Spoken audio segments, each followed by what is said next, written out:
Hi, I'm Captain Sunil Bhaba from Marine Gurukul.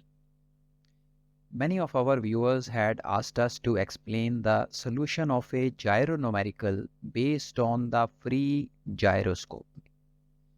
So let's talk about the free gyro question and see how these type of questions are solved. Now, solving these questions requires a basic understanding of the rational horizon diagram, which is very commonly used to solve celestial navigation based problems.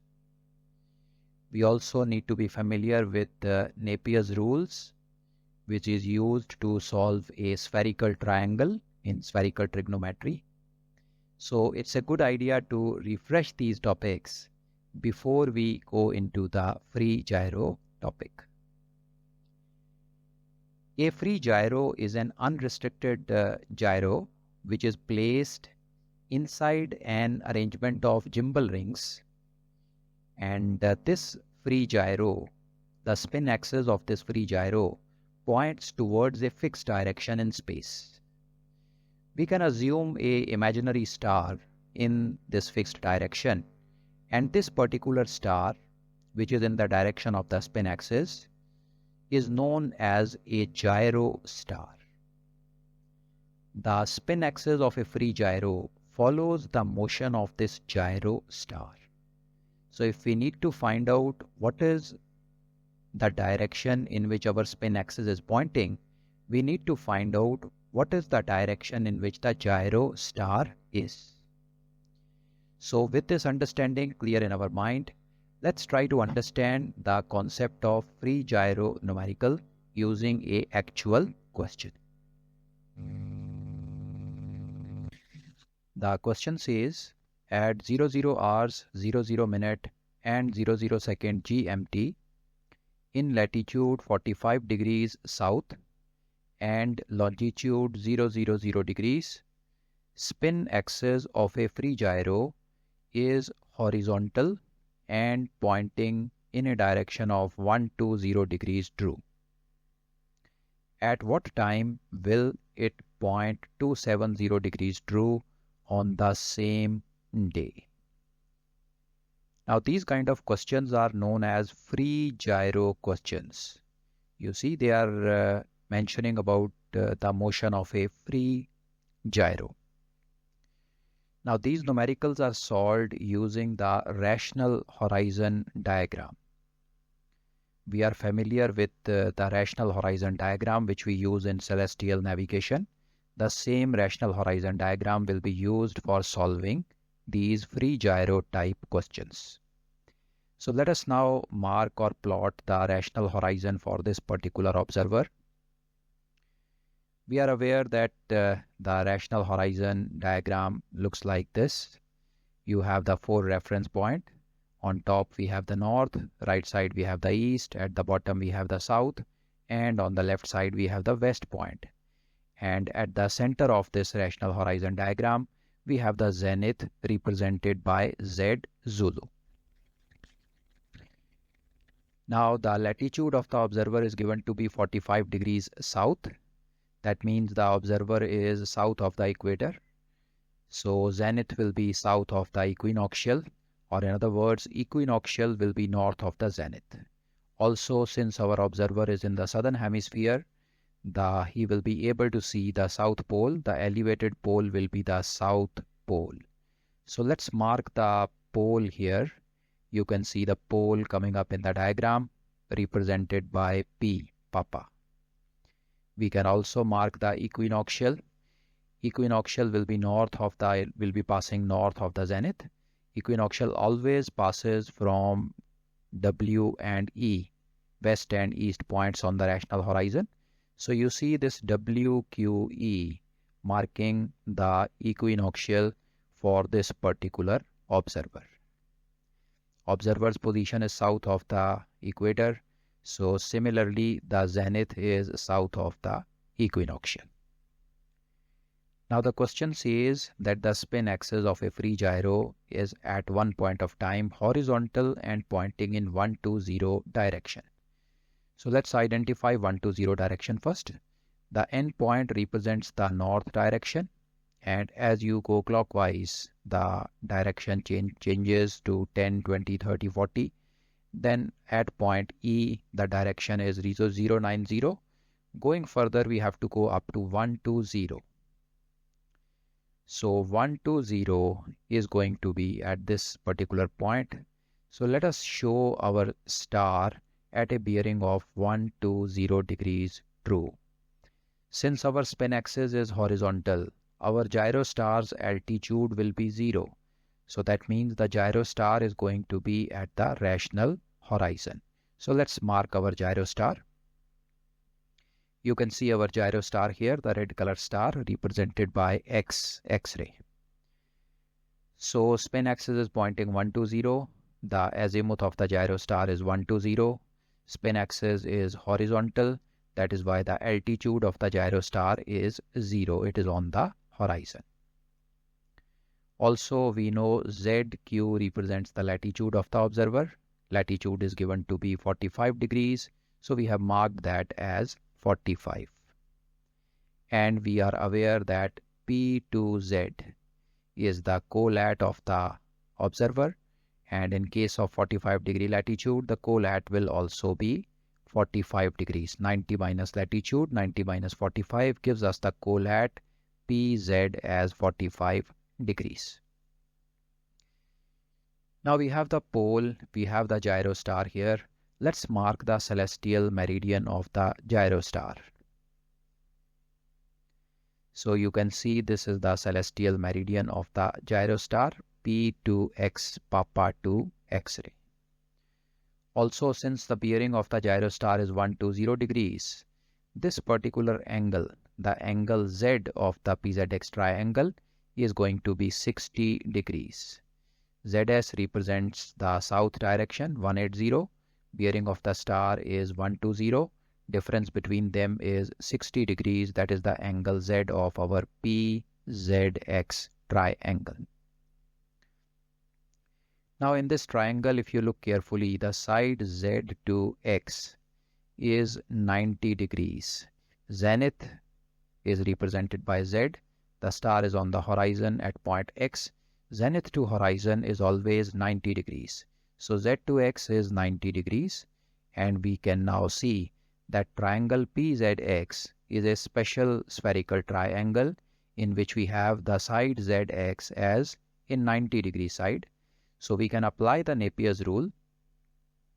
Napier rule says that if we know any two things in this triangle other than the 90 degree part, we can find out anything else. The two things which are known to us is one, angle Z of the triangle. Angle Z is 60 degrees, and we also know side PZ, Papa Zulu, which is the colat, equal to 45 degrees. So using these two values, side PZ and angle Z, we apply the Napier's rule, and we first of all find out side Papa X-ray of this triangle. Papa X-ray basically represents the polar distance of this particular star. And if we do the calculation, you can see the steps coming up here. If we do the calculation, the side Papa X-ray is obtained as 69 degrees 17.7 minutes. This is a simple application of the Napier's rule. Now the question then says that we need to find out when the star is going to point 270 degrees, or the spin axis is going to point 270 degrees. So let us first of all try to see the declination circle of this particular star. The star has risen at point X, and the declination circle of all celestial bodies are centered at the pole, and they are parallel to the equinoctial. So let's mark the declination circle of this particular gyro star, centered at the pole, parallel to the equinoctial. Let's have the declination circle. We have the declination circle of the star coming up in the diagram. So this is how the star is going to move. From point X, it is going to move in the direction shown by the green color arrow. At this particular point, it will be on 090 bearing. E point represents 090 bearing. Then it will move further At this particular point, it will have Marpas and it will be pointing north. N represents the 0, 0, 0 north direction. Going further, when the star reaches here at this particular point, you can follow the laser pointer. This is where the star is going to be on 270 bearing. The W point represents the 270 bearing. So let's mark our star here and identify the star as Y. So we have the star at 270 bearing at point Y.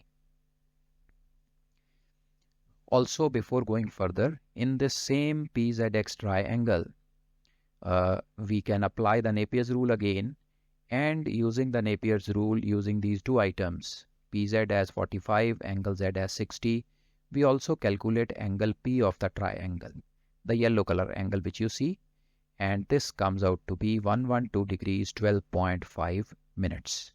This is also a simple application of the Napier's rule. Now we have identified the star at 270 bearing at point Y. Let us now try to draw the celestial meridian of the star at point Y. You can see Papa to Yankee, P to Y shows us the celestial meridian of the star. Now if you pay your attention to triangle PZY, in this particular triangle, angle Z is going to be 90 degrees. Angle Z is 90 degrees. Pole is in the southerly direction. The star is in the westerly direction. Angle between them is 90 degrees. So PZY is also a special spherical triangle, a right-angled spherical triangle. Also in this triangle, side Papa Yankee PY is again the polar distance of the star. The polar distance of the star, which is 90 minus declination, does not change over a day. So it is practically the same. We had calculated Papa X-ray as 6917.7. So Papa Yankee PY is also going to be the same, 69 degrees 17.7 minutes. Now in this triangle also, PZY, we have two items known to us. One is PY, 6917.7. The second part which is known to us is PZ, which is 45 degrees. This is our colat. Using these two, we again apply the Napier's rule, this time to triangle PZY, and we find out angle P of the triangle. The green color angle which you see, this angle comes out to be 67 degrees 47.5 minutes. Again, a simple application of the Napier's rule. Now we add these two angles, the yellow and the green angle, 112 12.5, 67 47.5. When we add these two angles, we get a total angle of 180 degrees. Now this 180 degrees is the R angle covered by the star when it is moving from point X to point Y. The star has covered an R angle of 180 degrees. Now we know that all the stars cover their R angle at a fixed rate, and that rate is 15 degrees 2.5 minutes per hour. So to cover this R angle of 180 degrees at a rate of 15 degrees 2.5 minutes, we can easily find out the time taken by the star. We divide this 180, that is angle XPY, which is the total R angle covered by the star. We divide this by 15 degrees 2.5 and we get an answer of 11 hours and 58 minutes. This is the amount of time which the star is going to take to come up to point Y when it will be on 270 bearing. When the star is on 270 bearing, the spin axis will also be pointing 270. So the time at which the spin axis will point 270 is 11 hours 58 minutes on the same day. This brings us to the end of this video. I hope you find this video useful, and if so, please do like and share the channel as well as the video. This certainly keeps us motivated, and this helps these kind of videos reach out to more people. Do subscribe to the channel and write to us in the comments below. We are also available on marinegurukul@gmail.com. Thank you very much for watching this video. I wish you all the best.